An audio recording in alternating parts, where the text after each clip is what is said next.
Hey folks, alright, we're here in Pennsylvania picking up this guy's boat here, this boat yard.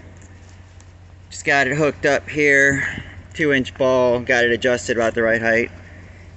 I would take a couple steps back, kind of see how it's looking. I like it riding level, if anything maybe a smidge down.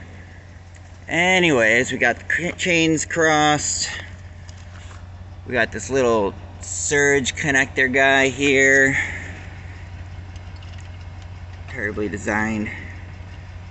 Maybe I can get my D-ring on that. Anyways, so this boat is a 5-pin because it's got surge brakes. So go to Lowe's, Home Depot, Amazon, get yourself a converter, 7 to 5.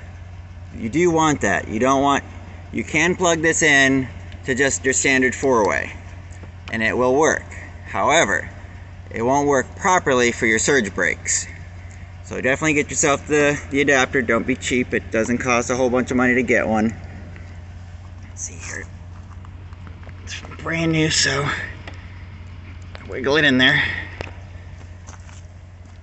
Alright, there we go. Now we got lights. Yeah, because there's a whole like braking system in there and it needs that extra wire to work properly. Alright, I'm going to do a tire pressure check. I could tell that one's low. They're all low at this point, I can tell. All the lights look like they're working. It's got the transom tie downs.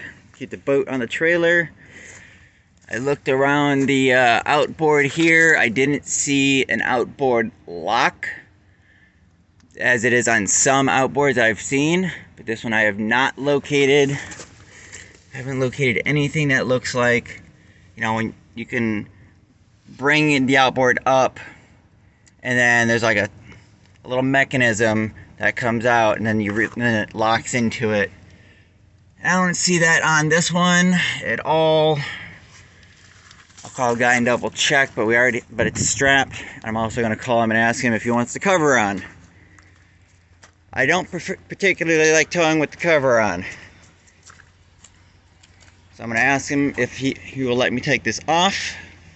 If not, I will let him know if, you know, whatever happens to the cover, if it rips off, whatever, not my problem.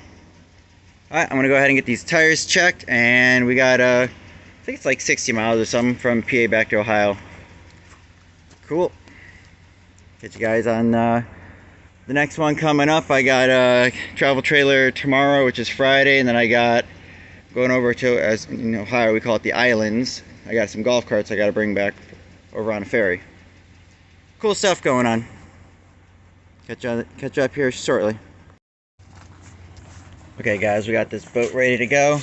As usual, it's been sitting a while, so the tires were at like 25, 30-ish PSI. Thing to note, I'm trying to see if I can't find it real quick here on the tire. Not seeing it.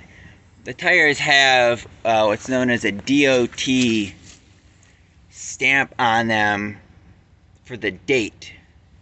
Let me go to the other side. I know where it is on the other tire because I just looked at it.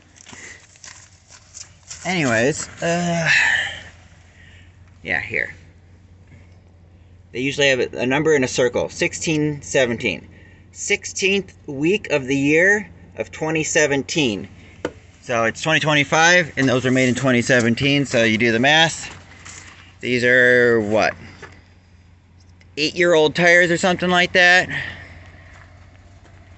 So, I always keep that in mind when I'm hauling people's stuff. Got them aired up. I never go to max PSI. I usually go to within 5 PSI of the max cold, so in this case it was 50, so I put them at 45. And yeah, we're good to go. I'm just waiting to hear back from the customer. I don't transport with those on usually because obviously with the wind going 50, 60, 70 miles an hour, these snaps they're great, but they're not that great.